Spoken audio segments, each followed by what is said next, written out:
Friends welcome back to channel. ഇന്ന് നമ്മൾ കാണാൻ പോകുന്നത് ദി വിക്കഡ് ഗെയിമിൻ്റെ 8ാമത്തെ എപ്പിസോഡാണ്. പിന്നെ ഗൈസ് എപ്പിസോഡിലേക്ക് കിടക്കുന്നതിന് ഒരു കാര്യം പറയാനുണ്ട്. മീയാന്തി ചെയ്യുമെന്ന് ഒരുപാട് പേര് ചോദിക്കുന്നുണ്ട്. അത് മാത്രമല്ല ഇപ്പോൾ റിലീസാകുന്ന പല സീരീസും ചെയ്യുമെന്ന് ചോദിക്കുന്നുണ്ട്. സത്യം പറഞ്ഞാൽ കാണണമെന്നും ചെയ്യണമെന്നും ആഗ്രഹമുണ്ട്. എന്നാൽ കാണാൻ പോലും പറ്റുന്ന ടൈമല്ല. സിറ്റുവേഷൻ അങ്ങനെ ആയിപ്പോയി. എക്സാംസ് ഒക്കെ നടക്കുന്നുണ്ട്. അതിൻ്റെ കൂടെ തന്നെ ഒരുപാട് കാര്യങ്ങൾ ചെയ്യാനായിട്ടുണ്ട്. പെട്ടൊരു സിറ്റുവേഷനാണ്. ഇല്ലെങ്കിൽ ഉറപ്പായിട്ടും ഫസ്റ്റ് എപ്പിസോഡൊക്കെ റിലീസാകുമ്പോൾ തന്നെ ഞാനും അത് കണ്ടിട്ട് ചെയ്ത് തുടങ്ങിയേനെ. പറ്റുവാണ് ചെയ്യുന്നതാണ്. ഇല്ലെങ്കിൽ നിങ്ങൾ കുറച്ചേരം വെയിറ്റ് ചെയ്യേണ്ടി വരും. എന്നാലും ശ്രമിക്കാം. പക്ഷേ കൂടുതൽ പ്രതീക്ഷ വേണ്ട. കാരണം ഇപ്പോഴത്തെ സിറ്റുവേഷൻ വെച്ച് ഞാനായാലും പോയി കാണാനോ ചെയ്യാനോ ഒന്നും നിൽക്കത്തില്ല. കാരണം അത്രയും പഠിക്കാനുള്ള രീതിയിലാണ് ഇരിക്കുന്നത്. അപ്പോൾ എന്നാലും നമുക്കിത് നേരെ എപ്പിസോഡിലേക്ക് കിടക്കാം. എപ്പിസോഡിൻ്റെ തുടക്കത്തിൽ തന്നെ ഇപ്പോൾ കാണിക്കുന്നത് ഭീമിന് ഇപ്പോൾ ആ ഒരു ഹോസ്പിറ്റലിൽ കിട്ടിയതുകൊണ്ട് തന്നെ അവൻ ഭയങ്കര നന്നായിട്ട് തന്നെ നടത്തിക്കൊണ്ട് പോകുന്നുണ്ട്. അത് മാത്രമല്ല കുട്ടികൾക്ക് വേണ്ടി കുറേ ഡൊണേഷൻ അങ്ങനെയൊക്കെ പറഞ്ഞിട്ട് ഒത്തിരി കാര്യങ്ങൾ അവൻ ചെയ്യുന്നുണ്ട്. അതുകൊണ്ട് തന്നെ ഇവരുടെ ഹോസ്പിറ്റലിൽ അങ്ങനെ ഭയങ്കര ഫേമസ് ആകുന്നുണ്ട്. എപ്പോഴും ഇങ്ങനെ ഇൻ്റർവ്യൂസും കാര്യങ്ങളൊക്കെ ആയിട്ട് ഭയങ്കരമായിട്ട് ഇങ്ങനെ ഹിറ്റായി പൊയ്ക്കൊണ്ടിരിക്കുന്നതാണെന്നെങ്കിൽ പറയാം. അങ്ങനെ ഇപ്പോൾ ഭീമിൻ്റെ ഒരു ഇൻ്റർവ്യൂ നടന്നുകൊണ്ടിരിക്കുന്ന സമയം ഹോസ്പിറ്റലിലെ ഓഫീസിലിരുന്ന് അവൻ്റെ അച്ഛനും പിന്നെ റിസയും കാണുന്നുണ്ട്. റിസയ്ക്ക് അവൻ ഇങ്ങനെ സക്സസ് ആയി വരുന്നത് തീരെ ഇഷ്ടപ്പെടുന്നില്ല. എന്നാൽ അച്ഛൻ ഭയങ്കര അഭിമാനിച്ചുകൊണ്ട് തന്നെ പറയുന്നുണ്ട്, മറ്റാരെങ്കിലും ഭീമിനെ പോലെ നമ്മുടെ ഹോസ്പിറ്റലിൽ ഇത്രയും ഉയർത്തി കൊണ്ടുവന്നിട്ടുണ്ടോ? ഒരാളും ചെയ്തിട്ടില്ല. അവനെന്തായാലും ഇതിന് പറ്റിയ ആൾ തന്നെയാണെന്ന്. ആ സമയം അച്ഛൻ്റെ അസിസ്റ്റൻ്റ് പയ്യൻ അവിടെ നിൽക്കുന്നുണ്ട്. ഈ ഒരു മാസം കൊണ്ട് അവരുടെ സ്റ്റോക്ക് എന്തുമാത്രമാണ് ഇൻക്രീസ് ആയെന്നുള്ള ഒരു ചാർട്ടൊക്കെ കാണിച്ചു കൊടുക്കുന്നുണ്ട്. ഭയങ്കരമായിട്ടും അങ്ങ് വലുതായി ഇൻക്രീസ് ആയിട്ടുണ്ടായിരുന്നു. അപ്പോൾ അച്ഛൻ അത്രയും സന്തോഷിച്ച് ഇങ്ങനെ റിസയോട് അതിനെപ്പറ്റിയും പറയുമ്പോൾ റിസ പറയുന്നുണ്ട്, എനിക്ക് ആക്ച്വലി ഭീമിനെ പറ്റിയ ഒരാളാണെന്ന് തോന്നുന്നില്ല. അവൻ എല്ലാവരുടെ അടുത്തും ഫ്രണ്ട്ലി ആയിട്ടൊക്കെ പെരുമാറി അങ്ങനെയൊക്കെയാണ് ആവുന്നത്. അതിനൊന്നും ആവശ്യമില്ലല്ലോ എന്ന് പറയുന്നുണ്ട് അച്ഛനപ്പോൾ. അതിന് നിനക്ക് ഇതിനെപ്പറ്റി എന്തറിയാം? മുമ്പത്തെ പോലെ ഇങ്ങനെ ജാടയൊക്കെ കാണിച്ച് തന്നിട്ട് കാര്യമില്ല. ആൾക്കാരിലേക്ക് ഇറങ്ങി ചെല്ലണം, അവരെ സ്നേഹിക്കണം, എന്നാലേ അവരുടെ സപ്പോർട്ട് നമുക്ക് ഉണ്ടാകത്തുള്ളൂ. അതൊന്നും നിനക്ക് പറഞ്ഞാൽ മനസ്സിലാകത്തില്ല എന്ന് പറഞ്ഞിട്ട് അവൾ പറയുന്നതും അയാൾ കേൾക്കാനായിട്ട് നിൽക്കുന്നില്ല. ശേഷം കാണിക്കുന്നത് നിതായേനെയും പിന്നെ തണ്ണിൻ്റെ ഫ്രണ്ടായിട്ടുള്ള പാനിനെയാണ്. രണ്ടുപേരും ഇപ്പോൾ നിതായരെ വീട്ടിൽ ഇരിക്കുന്നുണ്ട്. ഇതുപോലെ ഭീമിൻ്റെ ഒരു ഇൻ്റർവ്യൂ ഇങ്ങനെ നടക്കുന്നുണ്ട്. അതിങ്ങനെ കണ്ടുകൊണ്ടിരിക്കണം. അപ്പോൾ ഭീമേൽ ഭയങ്കര ഹാപ്പിയാണ്. ആ സമയം ഇങ്ങനെ തണ്ണിൻ്റെ ഫ്രണ്ടായിട്ടുള്ള പാൻ ചോദിക്കുന്നുണ്ട്, തണ്ണിനോട് ഇങ്ങനെയൊക്കെ ചെയ്തിട്ട് ഭീമിന് എങ്ങനെ ഇങ്ങനെ സന്തോഷിച്ചിരിക്കാൻ പറ്റുന്നു എന്ന്. നിതായെ ഇപ്പോൾ ഏറ്റവും കൂടുതൽ വിഷമിക്കുന്നത് ഭീം തന്നെയാണ്. അവൻ ശരിക്കും ഉള്ളിൽ നല്ലതുപോലെ കരയുന്നുണ്ടെന്ന് പറയുന്നുണ്ട്. അതേസമയം തന്നെ മറ്റൊരാൾ വന്നിട്ട് ആ ഒരു ഇൻ്റർവ്യൂ ഇങ്ങനെ നടക്കുന്നത് ഇങ്ങനെ ഓഫ് ചെയ്യാണ് ടി വിയിൽ. അത് മറ്റാരും അറിഞ്ഞില്ല, തൺ തന്നെയായിരുന്നു. അതിൽ നിന്ന് നമുക്ക് മനസ്സിലാക്കാൻ പറ്റും തണ്ണിപ്പോഴും ജീവനോടെ തന്നെയുണ്ട്. അങ്ങനെ നമ്മളൊരു ഫ്ലാഷ് ബാക്ക് കാണിക്കുന്നുണ്ട്. ഭീം ആക്ച്വലി തണ്ണിനെ ഷൂട്ട് ചെയ്തു എന്നുള്ളതൊക്കെ ശരിയാണ്. എന്നാൽ അവൻ മരിക്കുന്ന കണക്കിനല്ല ഷൂട്ട് ചെയ്തത്. അത് മാത്രമല്ല ഭീമിൻ്റെ അച്ഛൻ്റെ അസിസ്റ്റൻ്റ് ആയിട്ടുള്ള പയ്യൻ കൂടെ വന്നിട്ടുണ്ടായിരുന്നു. ആ പയ്യൻ ചെക്ക് ചെയ്തപ്പോൾ തണ്ണ് മരിച്ചെന്നാണ് മനസ്സിലാക്കാൻ പറ്റിയത്. കാരണം ഭീം നിതായരെ കയ്യിൽ നിന്ന് ഹാർട്ട് ബീറ്റ് സ്ലോ ആക്കാനായിട്ടുള്ള കണക്കിന് ഒരു മരുന്ന് വെച്ചിട്ടുണ്ടായിരുന്നു. നിതായരുടെ അടുത്തൊക്കെ പറഞ്ഞിട്ട് ഒരു പ്ലാനും സെറ്റാക്കിയിട്ടുണ്ടായിരുന്നു. അങ്ങനെ ആ ഒരു പയ്യൻ കാണാതെ ഷൂട്ട് ചെയ്യുന്നതിന് മുന്നേ ഈ ഒരു മരുന്ന് ഇഞ്ചെക്ട് ചെയ്തിട്ടുണ്ടായിരുന്നു തണ്ണിൻ്റെ ദേഹത്ത്. അപ്പോൾ തണ്ണിൻ്റെ ഹാർട്ട് ബീറ്റ് സ്ലോ ആവാനായിട്ട് തുടങ്ങി. കണ്ടു കഴിഞ്ഞാൽ അവൻ മരിച്ചെന്നേ തോന്നത്തുള്ളൂ. എന്നിട്ടാണ് അവൻ ഷൂട്ട് ചെയ്തത്. അതും അവൻ മരിക്കുന്ന തരത്തിലല്ല ഷൂട്ട് ചെയ്തതും. അപ്പോൾ ആ ഒരു പയ്യൻ വന്ന് ചെക്ക് ചെയ്യുമ്പോഴത്തേക്കും ഇവന് ഹാർട്ട് ബീറ്റ് ഇല്ല, തണ്ണ് മരിച്ചു. എല്ലാവരും അതങ്ങ് വിശ്വസിച്ചു. എന്നാൽ ഇവരവിടെ നിന്ന് പോയി കഴിഞ്ഞ ഉടനെ തന്നെ അങ്ങോട്ടേക്ക് നിതായും പിന്നെ തണ്ണിൻ്റെ ഫ്രണ്ടും വന്നിട്ട് തണ്ണിനെ രക്ഷിച്ചിട്ടുണ്ടായിരുന്നു. അങ്ങനെ ഇപ്പോൾ പ്രസൻറ്റിലേക്ക് വരുമ്പോഴത്തേക്കും തണ്ണാണെങ്കിൽ ഭീമിനെ കുറിച്ച് മൈൻഡേ ചെയ്യുന്നില്ല. അവൻ ഭീമിനെ ഭയങ്കരമായിട്ട് വെറുക്കുന്നുണ്ട്. അത് കാണുമ്പോഴേ മനസ്സിലാക്കാനും പറ്റുന്നൊരു കാര്യമാണ്. അതേസമയം ജെറ്റിനെ കാണിക്കുകയാണെങ്കിൽ ഭീം തന്നെയാണ് തൻ്റെ അമ്മേനെ കൊന്നത്. താൻ വെറുതെ വിടത്തില്ല, റിവെഞ്ച് ചെയ്തിരിക്കും എന്ന രീതിയിൽ തന്നെ ഇരിക്കുന്നുണ്ട്. അവനാണെങ്കിൽ ഭീം ഓഫീസിൽ ഒരു മീറ്റിംഗ് ഇരിക്കുന്ന ടൈമിൽ അങ്ങോട്ടേക്ക് കയറി ചെല്ലാണ്. അങ്ങനെ ഭീം ബാക്കിയുള്ളവരുടെ പുറത്തേക്ക് ഇറങ്ങാൻ പറയുന്നുണ്ട്. ജെറ്റിനോട് നീ എന്താ ഇവിടെ വന്നത്? നീ തിരിച്ച് ധനാങ്ങലോട്ട് പോയില്ലേ? നിനക്ക് എന്ത് പറ്റി എന്നൊക്കെ ഇങ്ങനെ ചോദിക്കുന്നുണ്ട്. ആ സമയം ജെറ്റാണെങ്കിൽ എന്ത് പറ്റാൻ, എൻ്റെ അമ്മേനെ നീ കൊന്നിട്ട് നീ ഒന്ന് സംസാരിക്കുകയാണെന്ന് ഇങ്ങനെ ചോദിക്കുന്നുണ്ട്. ആ സമയം ഭീം ഞാനൊന്നും ചെയ്തിട്ടില്ല, നീ ഇതെന്തൊക്കെയാണ് പറയുന്നതെന്ന് ഇങ്ങനെ ചോദിക്കുന്നുണ്ട്. ജെറ്റപ്പോൾ നീ വെറുതെ ചുറ്റി കളിക്കൊന്നും വേണ്ട, നീയാണ് എൻ്റെ അമ്മയെ കൊന്നതെന്ന് എനിക്ക് നന്നായിട്ടറിയാം, നിന്നെ ഞാൻ കൊല്ലുമെന്ന് പറഞ്ഞിട്ട് ഷൂട്ട് ചെയ്യാനായിട്ടൊരു തോക്ക് എടുക്കുന്നുണ്ട്. ആ സമയം ഭീമാണെങ്കിൽ സത്യമായിട്ട് ഞാനൊന്നും ചെയ്തിട്ടില്ല എന്ന് പറയുന്നുണ്ട്. ഇതേ സമയം അവിടെ നിന്ന് സ്റ്റാഫെല്ലാം പുറത്ത് നിന്നുകൊണ്ട് ഇതെല്ലാം കാണുന്നുണ്ട്. അപ്പോൾ ഇവിടെ ഒരു ബഹളമൊക്കെ കേട്ടിട്ട് നേരെ ഭീമിൻ്റെ അച്ഛനും അയാളുടെ അസിസ്റ്റൻറ്റും അങ്ങോട്ടേക്ക് വരുന്നുണ്ട്. അച്ഛൻ വന്നിട്ട് ജെറ്റിനോട് നീ എന്താ ഇവിടെ കാണിച്ചു കൂട്ടുന്നതെന്ന് ഇങ്ങനെ ചോദിക്കുമ്പോൾ എൻ്റെ അമ്മ പെട്ടെന്ന് വയ്യാതായി മരിച്ചതല്ല, എൻ്റെ അമ്മേനെ കൊന്നത് ഇവനാണെന്ന് ജെറ്റ് പറയുന്നുണ്ട്. ഭീമിപ്പോൾ ഞാനങ്ങനെ ചെയ്തിട്ടില്ല എന്ന് പറയുന്നുണ്ട്. അതേസമയം ജെറ്റാണെങ്കിൽ വിശ്വസിക്കുന്നേയില്ല. അവനെ ഷൂട്ട് ചെയ്യാനായിട്ട് നിൽക്കുമ്പോൾ അച്ഛൻ വന്നിട്ട് പറയുന്നുണ്ട്, ഭീമാണെങ്കിൽ മറ്റാരും കൊണ്ടുവരാത്ത സക്സസ് ആണ് നമ്മുടെ ഹോസ്പിറ്റലിൽ ഇപ്പോൾ കൊണ്ടുവന്നുകൊണ്ടിരിക്കുന്നത്. അവനെ തൊടാനായിട്ട് ഞാൻ നിന്നെ സമ്മതിക്കത്തില്ല, നീ മര്യാദയ്ക്ക് മാറിയിരിക്കാനായിട്ട് പറയുന്നുണ്ട്. അപ്പോൾ പക്ഷേ അവൻ എൻ്റെ അമ്മേനെയാണ് കൊന്നതെന്ന് പറയുമ്പോഴത്തേക്കും അച്ഛൻ പറയുന്നുണ്ട്, ഭീമിൻ്റെ അമ്മ മരിക്കാൻ കാരണം നിൻ്റെ അമ്മയല്ലേ, ഭീമിൻ്റെ അമ്മേനെ കൊന്നത് നിൻ്റെ അമ്മയല്ലേ, അപ്പോൾ പിന്നെ അവൾക്ക് കിട്ടിയ ശിക്ഷയായിട്ടങ്ങ് കണക്കാക്കിയാൽ മതി എന്നിങ്ങനെ പറയുന്നുണ്ട്. ജെറ്റുന്ന വീണ്ടും പ്രശ്നം ഉണ്ടാക്കാനായിട്ട് നിൽക്കുകയാണ്. അങ്ങനെ അച്ഛനാണെങ്കിൽ അസിസ്റ്റൻറ്റിനോട് അവനെ അവിടെ നിന്ന് പുറത്തേക്ക് ഇറക്കാനായിട്ട് പറയുന്നുണ്ട്. അവനവിടെ നിന്ന് പുറത്തേക്ക് പറഞ്ഞു വിടുന്നുണ്ട്. അവനെ പിന്നീട് വീട്ടിൽ നിന്ന് പുറത്തിറങ്ങാൻ പോലും സമ്മതിക്കുന്നില്ല. ജെറ്റിന് തിരിച്ച് ദനാങ്ങിലേക്ക് പോകാനുള്ള ആ ഒരു ഫ്ലൈറ്റിൻ്റെ ടൈം ആവുന്നത് വരെ തന്നെ അവന് വീടിനകത്തേക്ക് പൂട്ടിയിട്ടിരിക്കുന്നുണ്ട്. ജെറ്റാണെങ്കിൽ ഭയങ്കരമായിട്ട് പ്രശ്നം ഉണ്ടാക്കുന്നത് തന്നെ തുറന്നു വിടാൻ പറഞ്ഞിട്ട് എന്നാൽ കേൾക്കുന്നതുമില്ല. അങ്ങനെ ജെറ്റിൻ്റെ അസിസ്റ്റൻറ്റ് പാർക്ക് അവൻ്റെ കൂടെ ഉണ്ടായിരുന്നു. പാർക്ക് ജെറ്റിനെ എങ്ങനെയൊക്കെ സമാധാനിപ്പിച്ച് കൊണ്ടിരുത്താനായിട്ട് നോക്കുന്നുണ്ട്. അങ്ങനെ ലിവിംഗ് റൂമിൻ്റെ അങ്ങോട്ടേക്ക് പോയിരുന്നിട്ട് ഇങ്ങനെ സ്വയം സംസാരിക്കുന്നുണ്ട്. അച്ഛനും എന്നെ ഇപ്പോൾ സ്നേഹിക്കുന്നില്ല, അമ്മ ജീവനോടെ ഉണ്ടായിരുന്നപ്പോൾ പോലും അച്ഛൻ നേരെ കെയർ ചെയ്തിരുന്നില്ല. ആ ഒരു ഹോസ്പിറ്റലിൽ അച്ഛനും അമ്മയും കൂടെ ഒരുമിച്ച് സ്റ്റാർട്ട് ചെയ്തതല്ലേ, എന്നിട്ട് അച്ഛനാണെങ്കിൽ അമ്മ മരിച്ചെന്നോർത്ത് വിഷമിക്കുന്ന പോലുമില്ല. നോയിക്കോ, ഇതിനെല്ലാത്തിനും കാരണം പീയും ഒറ്റൊരുത്തനാണ്, ഞാൻ മരിക്കുന്നുണ്ടെങ്കിൽ അവനെ കൊണ്ടേ പോകുള്ളൂ എന്ന് പറയുന്നുണ്ട്. ആ സമയം അങ്ങോട്ടേക്ക് പാർക്ക് വന്നിരുന്ന് ഇവനെ സമാധാനിപ്പിക്കുകയാണ്. അതിനുശേഷം കാണിക്കുന്നത് ഭീമിനെയാണ്. ഭീമി ഇപ്പോൾ നിതായനെ കാണാനായിട്ട് അവളുടെ ഹോസ്പിറ്റലിലേക്ക് പോയിരിക്കുകയാണ്. അപ്പോൾ നിതായ പറയുന്നുണ്ട്, നിൻ്റെ അടുത്തേക്ക് അന്നേ പറഞ്ഞല്ലേ ഇനി എന്നെ കോൺടാക്ട് ചെയ്ത് ഒരിക്കലും വരരുതെന്ന്, പിന്നെ നീ ഇപ്പോൾ എന്തിനു വന്നു എന്ന് ചോദിച്ച് സംസാരിക്കാൻ നിൽക്കുമ്പോൾ ഭീമ്, എനിക്ക് നിങ്ങളെ ഹെൽപ്പ് കിട്ടിയേ പറ്റത്തുള്ളൂ, പ്ലീസ് എന്നൊന്ന് ഹെൽപ്പ് ചെയ്യണം. ഇപ്പോൾ ജെറ്റെല്ലാം പറയുന്നത് അവൻ്റെ അമ്മേനെ കൊന്നത് ഞാനെന്നാണ്. ഞാനല്ല ചെയ്തത്, അവരുടെ ഓട്ടോപ്സി റിപ്പോർട്ട് ഞാൻ കൊണ്ടുവന്നിട്ടുണ്ട്, ഒന്ന് ചെക്ക് ചെയ്തിട്ട് എന്താ സംഭവിച്ചതെന്ന് കണ്ടുപിടിച്ച് തരാമോ എന്ന് ഇങ്ങനെ ചോദിക്കുന്നുണ്ട്. നിതായപ്പോൾ നീ ചെയ്ത കാര്യം മറയ്ക്കാനാണോ നീ എൻ്റെ അടുത്ത് ഹെൽപ്പ് ചോദിച്ചു വന്നതെന്ന് ഇങ്ങനെ പറയുമ്പോഴത്തേക്കും ഞാനല്ല ചെയ്തത്, സത്യമായിട്ട് ഞാനല്ല ചെയ്തത്, എന്നെ നോക്കി വളർത്തിയ നിങ്ങളല്ലേ, നിങ്ങൾക്ക് എന്നെ മനസ്സിലാക്കാൻ പറ്റില്ലേ എന്ന് ഇങ്ങനെ ചോദിക്കുന്നുണ്ട്. അങ്ങനെ ഇങ്ങനെ കാല് പിടിച്ച് ചോദിക്കുമ്പോഴത്തേക്കും ശരിക്കും എന്നെ ഹെൽപ്പ് ചെയ്യാൻ വേറെ എന്തെങ്കിലും ആവശ്യമുണ്ടെന്ന് ഇങ്ങനെ ചോദിക്കുമ്പോഴത്തേക്കും തണ്ണിനിപ്പോൾ എങ്ങനെയുണ്ടെന്ന് ചോദിക്കുകയാണ്. ആ സമയം നിതായ, അത് നീ അറിയേണ്ട ആവശ്യമില്ല, നീയും അവനും തമ്മിൽ ഇനി യാതൊരു ബന്ധവും വേണ്ടെന്ന് പറയുന്നുണ്ട്. ഭീമും ഓക്കെ എന്ന് പറഞ്ഞിട്ട് അങ്ങ് പോവുകയാണ്. ഇതേ സമയം തണ്ണിനെ കാണിക്കുകയാണെങ്കിൽ തണ്ണിപ്പോൾ ഭീമും അവനും ഒരുമിച്ചുണ്ടായിരുന്നപ്പോൾ ഡേറ്റിന് പോയ ഫോട്ടോസെല്ലാം നോക്കിക്കൊണ്ടിരിക്കുന്നുണ്ട്. ആ സമയം പാൻ അങ്ങോട്ടേക്ക് പിന്നെ ഫുഡും വാങ്ങിച്ചുകൊണ്ട് വരുന്നുണ്ട്. പാൻ പറയുന്നുണ്ട്, നീ ഭീമിനെ മറന്നോ, അവനായിട്ടുള്ള കാര്യങ്ങൾ എന്തായി, നീ എത്രയും പെട്ടെന്ന് അവനെ മറന്നു കളയാനായിട്ട്. തണ്ണ്, എനിക്ക് കുറച്ച് ടൈം വേണം, എന്തായാലും ഞാൻ അവനെ മറക്കും, ഇനി ഞാനും അവനും തമ്മിൽ യാതൊരു ബന്ധമില്ല എന്ന് പറഞ്ഞിട്ട് ഭീമുമായിട്ടുണ്ടായിരുന്ന എല്ലാ ഫോട്ടോസും ഇവൻ ഡിലീറ്റ് ചെയ്ത് കളയുന്നുണ്ട്. ഇത് ഭീമിനെ കാണിക്കുകയാണെങ്കിൽ അന്ന് നൈറ്റ് ആകുമ്പോഴത്തേക്കും ഭീമാണെങ്കിൽ ഒരു ബാറിൽ എന്തോണ് ഇരിക്കുന്നത്. അപ്പോൾ അവിടെ വെച്ചിട്ട് ഇവൻ്റെ ഒരു കീ ചെയിൻ ഉണ്ടായിരുന്നു, ഒരു ക്യൂട്ടായിട്ട് വരുന്നത്. ആ ഒരു സംഭവം തണ്ണിവന് ഒരു ഡേറ്റിന് പോയ ടൈമിന് ഗിഫ്റ്റായിട്ട് കൊടുത്തോന്നായിരുന്നു. അതിങ്ങനെ കാണുമ്പോഴത്തേക്കും ഇവൻ കരയാനായിട്ട് തുടങ്ങുന്നുണ്ട്. തണ്ണിവന് ഇതിങ്ങനെ ഗിഫ്റ്റായിട്ട് കൊടുത്ത ആ ഒരു സിറ്റുവേഷൻ എല്ലാം തന്നെ ഇവനിങ്ങനെ ആലോചിക്കുന്നുണ്ട്. ഇത് കാണിക്കുന്നത് ജെറ്റിന് ഇപ്പോൾ ദനാങ്ങിലേക്ക് പോകാനുള്ള ഫ്ലൈറ്റിന് ടൈം ആയിട്ടുണ്ട്. അവനും പാർക്കും കൂടെ ആയിട്ട് എയർപോർട്ടിലേക്ക് എത്തുന്നുണ്ട്. ഇവനെ കൊണ്ടുവരുന്നത് അച്ഛൻ്റെ അസിസ്റ്റൻ്റ് ആയിട്ടുള്ള പയ്യനാണ്. ആ പയ്യൻ പറയുന്നുണ്ട്, ഇനി നീ തിരിച്ച് വരാതിരിക്കുന്നതാണ് നല്ലതെന്ന്. എന്നാൽ ജെറ്റ്, എന്ത് ചെയ്യണമെന്ന് എനിക്കറിയാം, നീ എന്നെ പഠിപ്പിക്കാൻ വരണ്ടെന്ന് പറഞ്ഞിട്ട് അവിടുന്ന് പോവുകയാണ്. ഇത് ഭീമിനെ കാണിക്കുമ്പോൾ അവനിപ്പോൾ വീണ്ടും നിതായനെ കാണാനായിട്ട് പോകുന്നുണ്ട്. നിതായാണെങ്കിൽ ജെറ്റിൻ്റെ അമ്മയുടെ മരണത്തിനെ കുറിച്ച് ഇങ്ങനെ അന്വേഷിച്ചിട്ടുണ്ട്. അപ്പോൾ നിതായ പറയുന്നുണ്ട്, അതൊരു മർഡർ ആണോ എന്നൊക്കെ ചോദിച്ചു കഴിഞ്ഞാൽ അതിന് സാധ്യതയുണ്ട്, കാരണം നിങ്ങളുടെ ഹോസ്പിറ്റലിൽ തന്നെ ഒരു ഇൻസുലിൻ്റെ ബോട്ടിൽ മിസ്സിങ് ആയിട്ടുണ്ട്. അപ്പോൾ ആരും അവരുടെ ദേഹത്ത് ഇൻസുലിൻ കുത്തിവെച്ചിട്ടുണ്ടെന്നാണ് തോന്നിയെന്ന് പറയുന്നുണ്ട്. ഭീമ ഇപ്പോൾ ഇൻസുലിൻ ഇങ്ങനെ കോമയിൽ കിടക്കുന്ന ഒരു പേഷ്യൻറ്റിൻ്റെ ദേഹത്ത് കുത്തിവെച്ചാൽ എന്താ സംഭവിക്കാമെന്നൊക്കെ ചോദിക്കുമ്പോഴത്തേക്കും BP ലെവൽ ലോ ആകാം, പിന്നെ റെസ്പിറേറ്ററി ഇഷ്യൂസ് ഒക്കെ വരാമെന്ന് പറയുന്നുണ്ട്. ആട്ടവന് ഭീമ ഇങ്ങനെ ആലോചിക്കുന്നുണ്ട്, ഇങ്ങനെ ചെയ്യാനായിട്ട് സാധ്യത ആരായിരിക്കും,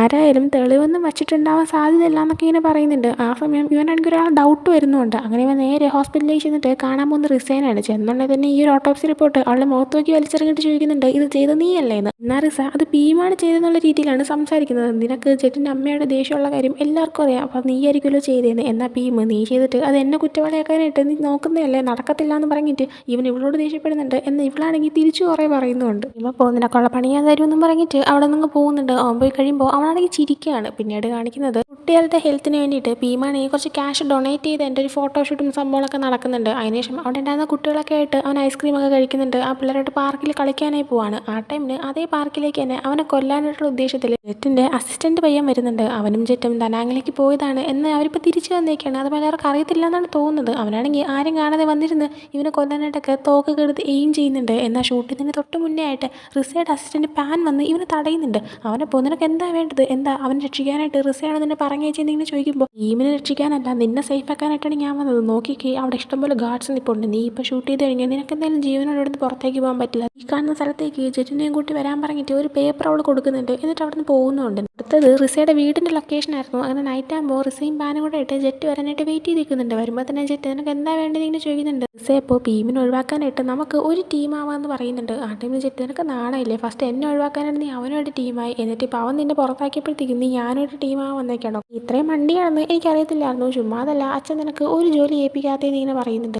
ഇപ്പോൾ പക്ഷേ എനിക്കിപ്പോഴും ഹോസ്പിറ്റലിൽ സ്ഥാനമുണ്ട്, അല്ലാതെ നിന്നെപ്പോലെ അല്ലാന്ന് ഇങ്ങനെ പറയാണ്. ഇതിനിപ്പോൾ നല്ല ദേഷ്യം വരുന്നുണ്ട്. റിസയെ ഞാൻ പറയുന്നത് നീ സമാധാനത്തിൽ കേൾക്കാനായിട്ട് പറയുന്നുണ്ട്. അതിനുശേഷം കാണിക്കുന്നത് ജെറ്റ് പോയി കഴിയുമ്പോഴത്തേക്കും റിസയും പിന്നെ അവളുടെ അസിസ്റ്റൻറ്റ് പാനും സംസാരിക്കുന്നതാണ്. ജെറ്റ് ഇപ്പോൾ അവളുടെ കൂടെ ജോയിൻ ചെയ്യാൻ സമ്മതിച്ചു കഴിഞ്ഞു. അപ്പോൾ പാൻ പറയുന്നുണ്ട്, ഇത്ര എളുപ്പത്തിൽ അവൻ സമ്മതിക്കുമെന്ന് ഞാൻ വിചാരിച്ചില്ല എന്ന്. റിസ ഇപ്പോൾ അവനെ സമ്മതിപ്പിക്കാൻ എളുപ്പമാണ്, അവൻ്റെ അമ്മേരാരെയൊക്കെ എടുത്തിട്ട് കഴിഞ്ഞാൽ അവനാണെങ്കിൽ എളുപ്പത്തിൽ വിടുമെന്ന് ഇങ്ങനെ പറയുന്നുണ്ട്. അപ്പോഴാണ് ജെറ്റിൻ്റെ അമ്മ എങ്ങനെയാണ് മരിച്ചതെന്നുള്ള ആ ഒരു ഫ്ലാഷ് ബാക്ക് നമ്മളെ കാണിക്കുന്നത്. അവരെ കൊന്നത് മറ്റാരുമല്ല, നമ്മുടെ പി വിചാരിച്ച പോലെ തന്നെ റിസ തന്നെയായിരുന്നു. റിസയാണ് ചെന്നിട്ട് ആരും കാണാതെ അവരുടെ ദേഹത്ത് ഇൻസുലിൻ കുത്തിവെച്ചിട്ട് അവരെ കൊന്നത്. അതിനുശേഷം പിന്നീട് കാണിക്കുന്നത് ഹോസ്പിറ്റലിലെ പുതിയ പ്രോജക്റ്റിൻ്റെ ഒരു മീറ്റിംഗ് നടക്കുന്നതാണ്. ഭീമ അപ്പോൾ എല്ലാവരും ഇരിക്കുമ്പോഴത്തേക്കും സ്റ്റേജിൽ കയറി സംസാരിക്കുന്നുണ്ട്. അതിൻ്റെ കാര്യങ്ങളെല്ലാം തന്നെ എല്ലാവർക്കും വിവരിച്ചു കൊടുക്കുന്നുണ്ട്. സപ്പോർട്ട് ചെയ്തതിന് താങ്ക്സും ഒക്കെ പറയുന്നുണ്ട്. എല്ലാം കഴിഞ്ഞ് സ്റ്റേജിൽ നിന്ന് പുറത്തിറങ്ങുമ്പോഴത്തേക്കും ഭീമാണെങ്കിൽ നടന്നു വന്നിരിക്കുന്ന ടൈമിന് അവിടെ അവനെ കാണാനായിട്ട് തൻ്റെ ഫ്രണ്ട്സായിട്ടുള്ള പാനും ബോസും വന്നിട്ടുണ്ടായിരുന്നു. അവർ വന്നിട്ട് നിനക്കൊന്നും പറ്റിയൊരു മൈൻഡില്ലല്ലോ, നമ്മൾ നമ്മളെങ്ങാനും ഇനി പോലീസ് മാത്രമാണ് അതിലും വലിയൊന്നും അല്ലാന്ന് എഴുതിയിട്ട് മൈൻഡില്ലാതെ പോകുന്നതാണെന്ന് ചോദിക്കുമ്പോൾ ഭീമാണെങ്കിൽ ഞാൻ അങ്ങനത്തെ ഒരാളല്ല നിങ്ങൾക്ക് തന്നെ അറിയാമല്ലോ എന്നിങ്ങനെ പറയുന്നുണ്ട്.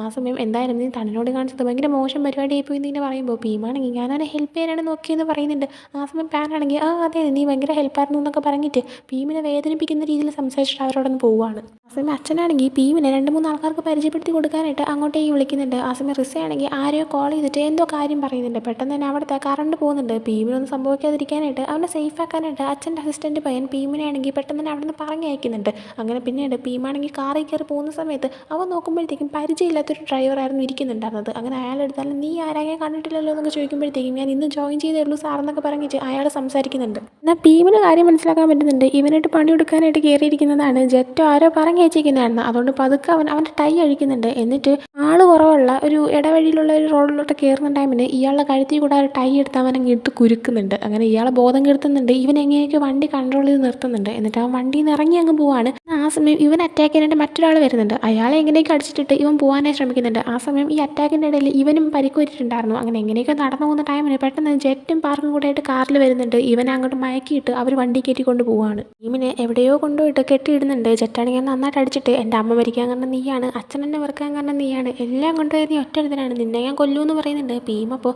നീ ഒരു കാര്യം മനസ്സിലാക്കുക, നിൻ്റെ അമ്മേനെ കൊന്ന ഞാനല്ല, എത്ര തവണ ഞാനത് പറയണം, റിസയാണ് അത് ചെയ്തത്, അക്കാര്യത്തിൽ എനിക്ക് നല്ല ഉറപ്പുണ്ട്, റിസ നമ്മൾ തമ്മിൽ അടി ഉണ്ടാക്കിപ്പിക്കാൻ നോക്കുകയാണെന്ന് പറയുന്നുണ്ട്. എന്നാൽ ജെറ്റാവൻ പറയുന്നത് വിശ്വസിക്കുന്നില്ല. ഭീം അപ്പോൾ പറയുന്നുണ്ട് നീ എന്നൊന്ന് ആലോചിച്ച് നോക്ക്, നമ്മുടെ അച്ഛൻ ഇതുപോലെ സ്വത്തുക്കളൊന്നും ഇല്ലാത്തൊരു വ്യക്തിയായിരുന്നെങ്കിൽ നമ്മൾ എന്ത് സ്നേഹത്തോടെ ബ്രദേഴ്സായിട്ട് മുന്നോട്ട് പോയേനേന്ന്. ആ സമയം നമ്മളൊരു ഫ്ലാഷ് ബാക്ക് കാണിക്കുന്നുണ്ട്. ഫസ്റ്റ് ടൈം നമ്മുടെ ഭീമും ജെറ്റും മീറ്റ് ചെയ്ത ടൈമിന് ജെറ്റാണെങ്കിൽ ഭയങ്കര സ്നേഹത്തോടെയാണ് പെരുമാറിയത്. എനിക്കൊരു അനിയനെ വേണമെന്ന് ഭയങ്കര ആഗ്രഹമായിരുന്നു, നീ എൻ്റെ അനിയനായിട്ട് വന്നതിൽ എനിക്ക് ഭയങ്കര സന്തോഷമാണെന്നൊക്കെ പറഞ്ഞിട്ട് രണ്ടുപേരും ഒരുമിച്ച് നിന്ന് കളിക്കുകയൊക്കെ ചെയ്തതാണ്. എന്നാൽ ജെറ്റിൻ്റെ അമ്മയാണ് വന്നിട്ട് ഇവൻ്റെ അടുത്ത് നീ മിണ്ടരുത്, ഇവനെ നീ ഒഴിവാക്കണം എന്നൊക്കെ പറഞ്ഞിട്ട് അവനെ മനസ്സ് മാറ്റിപ്പിച്ചത്. അങ്ങനെ പ്രസന്റിലേക്ക് വരുമ്പോഴത്തേക്കും ജെറ്റാണെങ്കിൽ ഇതൊന്നും കേൾക്കാനേ തയ്യാറാകുന്നില്ല. ഭീമിന് ഇപ്പം തന്നെ ഷൂട്ട് ചെയ്യുമെന്നും പറഞ്ഞ് നിൽക്കുന്നുണ്ട്. ഭീം അപ്പോൾ നിൻ്റെ അടുത്ത് നിന്ന് എല്ലാം ഞാൻ നേടിയെടുത്തു, എൻ്റെ ആഗ്രഹങ്ങളെല്ലാം ഞാൻ സാധിച്ചു, എന്നിട്ടും ഞാൻ ലൈഫിൽ ഹാപ്പി അല്ല, നീ എന്നെ ഷൂട്ട് ചെയ്തു, എനിക്കൊരു കുഴപ്പമില്ല, എനിക്ക് വേണ്ടപ്പെട്ടവരെല്ലാവരും എന്നെ വിട്ടിട്ട് പോയി എന്നൊക്കെ ഇങ്ങനെ പറയുന്നുണ്ട്. അങ്ങനെ ജെറ്റ് അവനെ ഷൂട്ട് ചെയ്യാനായിട്ട് നിൽക്കുന്ന സമയം മറ്റൊരു വെടിവെച്ചിട്ട് സൗണ്ട് കേട്ടിട്ട് ഇവരെല്ലാവരും തിരിഞ്ഞു നോക്കുകയാണ്. നോക്കുമ്പോൾ ഭീമിനെ രക്ഷിക്കാനായിട്ട് തണ്ണ് വന്നതായിരുന്നു. തണ്ണ് വന്നിട്ട് ഇവരെ ഷൂട്ട് ചെയ്യാനായിട്ട് നിൽക്കുന്നുണ്ട്. പെട്ടെന്ന് തന്നെ പാർക്കും ഒരിടത്ത് കയറി മറങ്ങിയിരിക്കുന്നുണ്ട്. പാർക്ക് തിരിച്ച് ഷൂട്ട് ചെയ്യുന്ന ടൈമിന് പാർക്കിൻ്റെ കയ്യിലേക്ക് ഒരു ബുള്ളറ്റ് ഒന്ന് കൊള്ളുന്നുണ്ട്. പാർക്കിനൊന്നും പറ്റാതിരിക്കാനായിട്ട് ജെറ്റ് പാർക്കിനെയും കൊണ്ട് അവിടെ നിന്ന് പോകുന്നുണ്ട്. ഉടനെ തന്നെ തണ്ണങ്ങോട്ടേക്ക് വന്നിട്ട് ഭീമിൻ്റെ കെട്ടൊക്കെ കഴിച്ച് അവനെ വണ്ടി കയറ്റി നേരെ ഒരു ഹോട്ടലിലേക്കാണ് കൊണ്ടുപോകുന്നത്. അവിടെ ഒരു റൂം എടുക്കുന്നുണ്ട്. ഭീമിന് അന്ന് രാത്രി അവിടെ നിർത്തുന്നുണ്ട്. അന്ന് പോകുന്നതിന് മുമ്പ് ഭീമ് ചോദിക്കുന്നുണ്ട് ഞാൻ ഏത് സ്ഥലത്താണ് ഉണ്ടായിരുന്നത്, ഇതിനൊക്കെ എങ്ങനെയാണ് മനസ്സിലാക്കാൻ പറ്റിയത്. ആ സമയം ഭീമിന് തണ്ണാണെങ്കിൽ അവരുടെ ഫസ്റ്റ് ഡേറ്റിന് പോയപ്പോഴത്തേക്കും കൊടുത്ത ഒരു കീ ചെയിൻ അത് ഭീമിൻ്റെ കയ്യിൽ ഉണ്ടായിരുന്നത് തണ്ണിങ്ങനെ എടുക്കുകയാണ്. എന്നിട്ട് അതിന് തുറന്ന് കാണിച്ചു കൊടുക്കുന്നുണ്ട്. അപ്പോൾ അതിനകത്തൊരു GPS ഉണ്ടായിരുന്നു.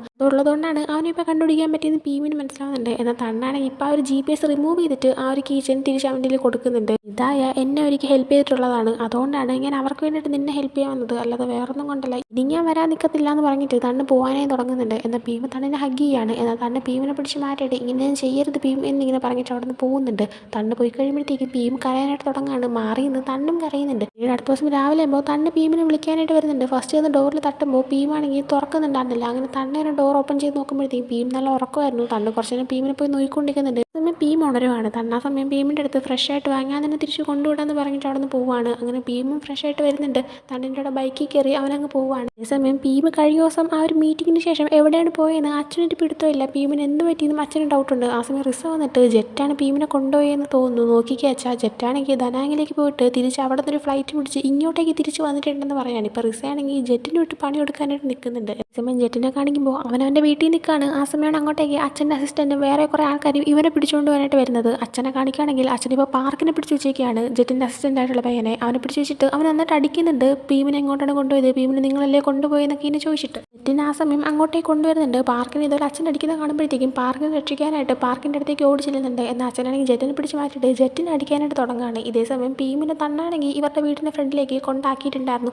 ആണെങ്കിൽ രക്ഷിച്ചതിന് താങ്ക് യു എന്നൊക്കെ പറയുന്നുണ്ട്. തണ്ണപ്പോൾ നിന്നെ ഞാൻ അവസാനമായിട്ട് രക്ഷിക്കുന്നത് ഇപ്പോഴായിരിക്കും, ഇനി ഞാൻ നിന്നെ ഒരിക്കലും രക്ഷിക്കാനും വരത്തില്ല, നമ്മൾ തമ്മിൽ ഇനി യാതൊരു ബന്ധവുമില്ല, നീ ഇനിയിപ്പോൾ എൻ്റെ മുന്നിൽ കിടന്ന് മരിച്ചാൽ പോലും ഇങ്ങനെ ഞാൻ തിരിഞ്ഞു നോക്കത്തില്ല എന്ന് പറഞ്ഞിട്ട് അവൻ അവിടെ നിന്ന് പോവുകയാണ്. അങ്ങനെ ഭീമാണെങ്കിൽ ഈ വീടിൻ്റെ അകത്തേക്ക് കയറി ചെല്ലുന്നുണ്ട്. സമയം ജെറ്റാണെങ്കിൽ അച്ഛൻ്റെ ഇങ്ങനെ അടി വാങ്ങുന്നുണ്ട്. ജെറ്റാണെങ്കിൽ ഭീമിനെ ഞാൻ കൊന്നു എന്നിങ്ങനെ പറയുന്നുണ്ട്. അത് കേട്ട് കൂടുതൽ ദേഷ്യം വന്നിട്ട് അച്ഛൻ ജെറ്റിനെ ഹോക്കി സ്റ്റിക്കിട്ട് അടിക്കാനായി പോവാണ്. എന്നാൽ ഭീം അങ്ങോട്ടേക്ക് പെട്ടെന്ന് കയറി നിന്നിട്ട് അച്ഛാന്നിങ്ങനെ വിളിക്കുന്നുണ്ട്. നോക്കുമ്പോഴത്തേക്കും ഭീമിന് പ്രശ്നമൊന്നുമില്ല എന്ന് കാണുമ്പോൾ അച്ഛന് സമാധാനമാവുന്നുണ്ട്. ഇതേ സമയം നടക്കുന്ന കാര്യങ്ങളെല്ലാം റിസയും പാനും കൂടെ ആയിട്ട് മറ്റോ റൂമിൽ നിന്ന് ഇങ്ങനെ കണ്ടുകൊണ്ടിരിക്കുകയാണ്. ഭീമിൻ്റെ അടുത്തേക്ക് ഇതേ സമയം അച്ഛൻ ചെന്നിട്ട് നീ ഓക്കെ അല്ലേ എന്നൊക്കെ എന്നെ ചോദിക്കുന്നുണ്ട്. ആ സമയം അതെങ്ങനെ ഓക്കെയാണ് അച്ഛൻ, നമുക്കിപ്പോൾ ഒന്ന് സമാധാനത്തിൽ എല്ലാവർക്കും കൂടി ഇരുന്ന് സംസാരിച്ചാലെന്നിങ്ങനെ ചോദിക്കുമ്പോഴത്തേക്കും ജെറ്റാണെങ്കിൽ പ്രശ്നം ഉണ്ടാക്കാനായിട്ട് വരുന്നുണ്ട്, ഭീമിനെ കൊല്ലുമെന്ന് പറഞ്ഞിങ്ങനെ വരുന്നുണ്ട്. ഇതിനെ തടയാനായിട്ട് ജെറ്റിൻ്റെ അസിസ്റ്റൻറ്റ് പാർക്കിനെ ഷൂട്ട് ചെയ്യാനായിട്ട് അച്ഛനാണെങ്കിൽ അയാളുടെ അസിസ്റ്റൻറ്റിനോട് പറയുന്നുണ്ട്. അങ്ങനെ പാർക്കിനെ ഷൂട്ട് ചെയ്യാനായിട്ട് പോകുന്ന സമയം ജെറ്റ് അതിൻ്റെ ഇടയിൽ കയറിയിട്ട് ആ ഒരു തോക്ക് അവൻ വാങ്ങുകയാണ്. എന്നിട്ട് ഭീമിനെ ഷൂട്ട് ചെയ്യാനായിട്ട് നിൽക്കുന്നുണ്ട്. ഭീം അവിടെ നിന്ന് ഓടി രക്ഷപ്പെടാനായിട്ട് ശ്രമിക്കുന്നുണ്ട്. അങ്ങനെ അവർ തമ്മിലൊരു ഫൈറ്റ് നടന്ന് രണ്ടുപേരും മറ്റോ റൂമിലേക്ക് എത്തുന്നുണ്ട്. അവിടെ എന്താ നടക്കുന്നതെന്ന് അറിയാനായിട്ട് റിസേം പാനും അങ്ങോട്ടേക്ക് വന്നിട്ടുണ്ടായിരുന്നു. ഒരു സൈഡിൽ നിന്ന് ഇങ്ങനെ മറങ്ങി നിന്ന് അതുമൊക്കെ കണ്ടുകൊണ്ടിരിക്കുകയാണ്. ഇതേസമയം ഭീമാണെങ്കിൽ ജെറ്റിൻ്റെ കയ്യിൽ നിന്ന് ഒരു തോക്ക് പിടിച്ചു മാറ്റാനായിട്ട് നോക്കുന്നുണ്ട്. എന്നാൽ ജെറ്റ് ഇവനെ ഷൂട്ട് ചെയ്യാനും നോക്കുകയാണ്. അങ്ങനെ പിടിവലിക്കിടയിൽ